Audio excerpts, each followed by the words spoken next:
Hello అండి. ఇప్పుడు చెప్పబోయే కథ పేరు 'నీ ప్రేమకై'. ఈ కథని రచించిన వారు లక్ష్మి గారు. ఇక కథలోకి వెళ్ళిపోతే, మనసులో ఏదో తెలియని బాధ మెలితిప్పుతూ ఉంది. ఎవరితో చెప్పలేను. ఎవరూ నా పరిస్థితి అర్థం చేసుకోరు. నా పేరు స్వప్న. పెళ్ళి అంటే అమ్మా నాన్న బాధ్యతగా భావించాను. వాళ్ళు చూపించిన అబ్బాయి నేను ఇష్టపడిన అబ్బాయి కావడంతో నా అదృష్టానికి పొంగిపోయాను. దాదాపు 6 సంవత్సరాలు తనను దూరం నుండి చూస్తూ ప్రేమించాను. ఒకరోజు రజనీ అక్క నన్ను అడిగింది, నీకు ఎలాంటి వాడు కావాలని. అప్పుడు నేను ఇలా చెప్పాను, నేను ఉన్నప్పుడు వెతికే కళ్ళ కన్నా లేనప్పుడు నా కోసం వెతికే కళ్ళు కావాలని. నన్ను పొద్దస్తమాను పనులు మానుకొని నిద్రపోకుండా మాట్లాడనవసరం లేదు. నన్ను సంతోషపెట్టే ఒక్క ఐ లవ్ యూ అనే మాట చెప్తే చాలు. నా కోసం డబ్బులు కష్టపడి సంపాదించాలి అని ఏమీ చెప్పను. సంపాదించింది ఎంతైనా అందులో నా కోసం రోజు వస్తూ దారిలో కొని తెచ్చే మల్లెపూలు చాలు. నేను ప్రతి ఆదివారం సినిమాకి తీసుకుని వెళ్ళమని బలవంతం చేయను. నాతో గడిపే కొద్దిసేపు అయినా ప్రేమగా ఒడిలో పెట్టుకొని కబుర్లు చెప్తే చాలు. నెల నెల షికార్లకి, వినోదానికి, విహారయాత్రలకి అని ఇబ్బంది పెట్టను. ప్రతి నెల ఒక్కరోజు అయినా నా పుట్టింటికి వెళ్ళి వారితో గడిపే అవకాశం ఇస్తే చాలు.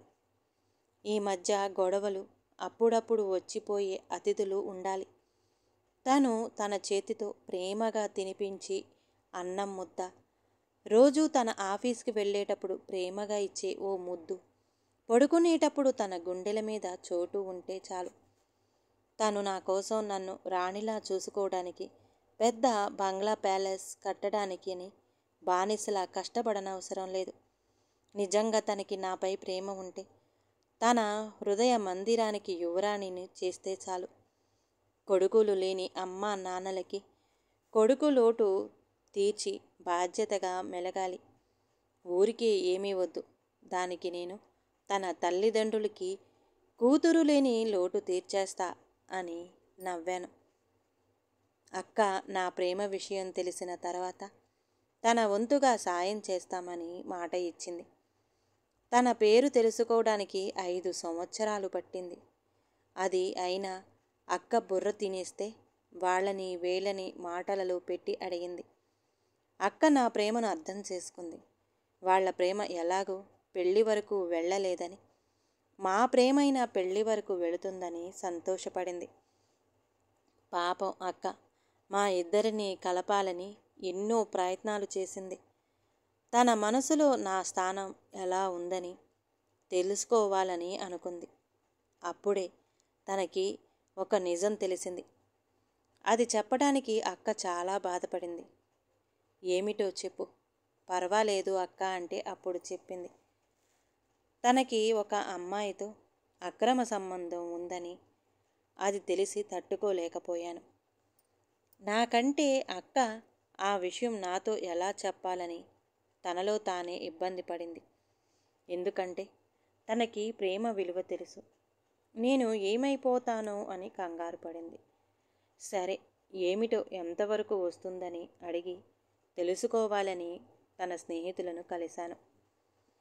ఆ అమ్మాయి తనని ప్రేమించటం లేదు, మోజుపడి వాడుకుంటుంది. ఈ విషయం తనకి పూర్తిగా తెలియదు. పెళ్లి వరకు వెళ్ళేసరికి మా ఇంట్లో ఒప్పుకోరు, చంపేస్తారు అని మాట దాటేసింది. కానీ ఊపిరి ఉన్నంత వరకు తనకి సుఖం ఇస్తుందట. ఛీ, అది అసలు ఆడదేనా? తనకి ఇంకొకరితో పెళ్ళైనా తనని కలవడానికి రావాలి అట. దానికి ఆమె పెట్టిన పేరు ప్రేమ. కానీ అది ప్రేమ కాదు, అవసరం. ఎర్రగా ఉన్నాడు, తెల్లతోలు, లక్షల్లో శాలరీ అని మాయ చేసి మంత్రం వేసి మందు పెట్టి బావని లాక్కుంది. బావ కూడా పూర్తిగా తన మొత్తులో మునిగిపోయాడు. నా ముందే తను కోరుకున్నట్టు జరుగుతుందని మాట ఇచ్చాడు. అసలు ప్రేమంటే ఏమిటి? శారీరక సంబంధం మొదలయ్యేది అసలు ప్రేమే కాదు. అది ఆకర్షణ, ఒక రకమైన మొత్తు. అది శరీరాన్ని చూసి పుట్టినది. చూపులతో పుట్టి మాటలతో మొదలయ్యేది కాదు. ప్రేమ అంటే మనసులో పుట్టి మట్టిలో కలిసే వరకు ఉండేది నిజమైన ప్రేమ. కానీ 5 నిమిషాల సుఖం కోసం వాడుకునే అవసరం ప్రేమ ఎలా అవుతుంది? మెంటల్. ఇలాంటి వాళ్ళ వల్లే కాపురాలు కూలిపోతున్నాయి. ఇలాంటి వాళ్ళ వల్లే సమాజం దారి తప్పుతుంది. చదువు ఉంటే ఏమిటి? దానికి అనుగుణంగా బుద్ధి, సంస్కారం, మర్యాదగా నడుచుకునే పద్ధతి, నియమాలు ఉండాలి. అలా ఉండగలిగితే జీవించాలి, లేదంటే చావాలి. పెళ్ళికి ముందే ఈ నిజం తెలిసింది. తెలిసి కూడా ఇలాంటి వాడిని చేసుకొని నేనేమి సంతోషంగా ఉండగలను? అనుక్షణం బాధపడటం తప్ప. అందుకే ఈ ప్రేమ ఎక్కడ మొదలైందో అక్కడే సమాధి చేస్తే నా పరిస్థితికి ఏం చేయాలో తెలియక అయోమయంగా గోదావరి ఒడ్డున కూర్చున్నాను. నా బాధను గమనించినట్టు నా వెనకే ఎవరో వచ్చారు. నా కళ్ళల్లో నీళ్లు జలజలా రాలాయి. అవి నేల మీద పడుతుంటే తను వచ్చి చేయి అడ్డు పెట్టాడు. ఎవరని చూశాను. నన్నే పెళ్లి చేసుకుంటానని నా కోసమే శ్రమించి కష్టపడి జాబ్ తెచ్చుకున్న వరుణ్ నా కళ్ళ ముందు నిలబడ్డాడు. 5 సంవత్సరాల క్రితం తనే నా దగ్గరికి వచ్చి నేను ప్రేమిస్తున్నాను అన్నాడు. కానీ నేను అతని మాట వినకుండా నా గురించి ఆలోచించడం మానాలని, సరే నీ దగ్గర ఏముంది, నిన్ను పెళ్లి చేసుకోవాలని చెప్పు అన్నాను. నీ మీద నా మనసులో మాటల్లో చెప్పలేనంత ప్రేముంది. ఇంకేం కావాలి చెప్పు.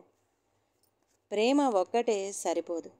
జీవితంలో ప్రేమ ఒక్కటే కాదు, జీవించడానికి డబ్బు కావాలి. అది నీ దగ్గర ఉందా? డబ్బు గురించి ఎందుకు? అవి ఎలా అయినా సంపాదించవచ్చు. ముందు నన్ను ప్రేమించు, ఆ తర్వాత వాటంతట అవే వస్తాయి అన్నీ.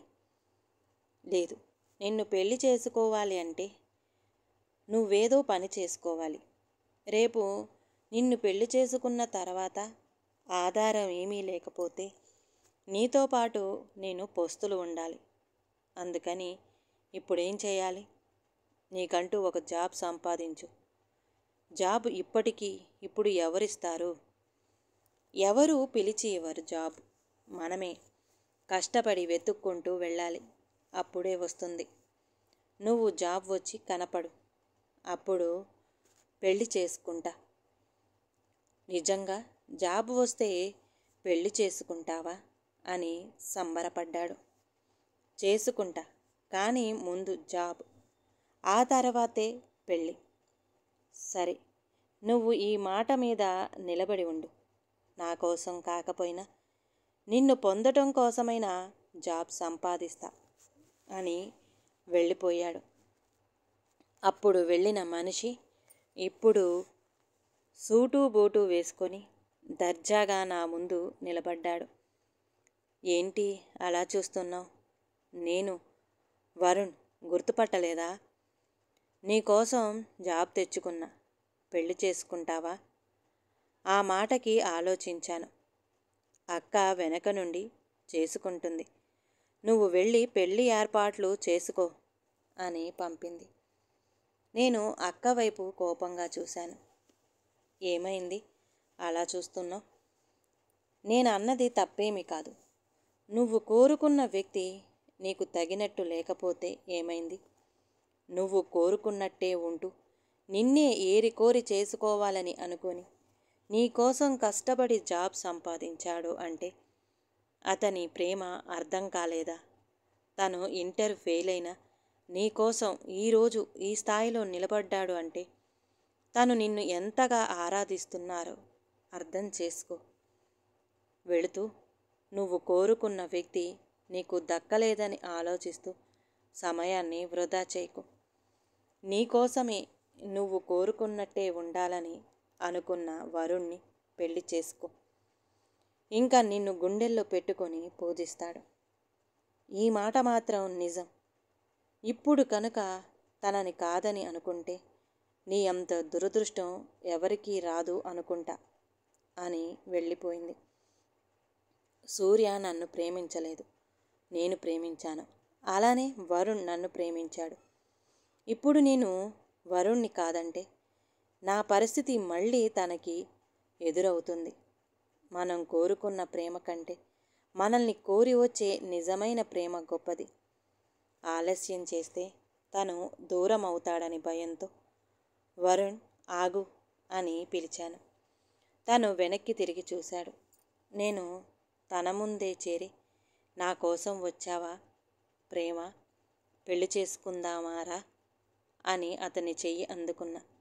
దూరంగా ఆంజనేయ స్వామి విగ్రహం చెయ్యెత్తి మమ్మల్ని మా జంటను దీవిస్తున్నట్టుగా కనిపించింది. ఈ కథ గనక నచ్చితే ప్లీజ్ అండి లైక్ చేయండి. అలాగే ఛానల్ని సబ్స్క్రైబ్ చేసుకోవటం మాత్రం మర్చిపోమాకండి. మీ విలువైన అభిప్రాయాన్ని కామెంట్ బాక్స్లో కామెంట్ చేయండి. అందరికీ ధన్యవాదాలండి.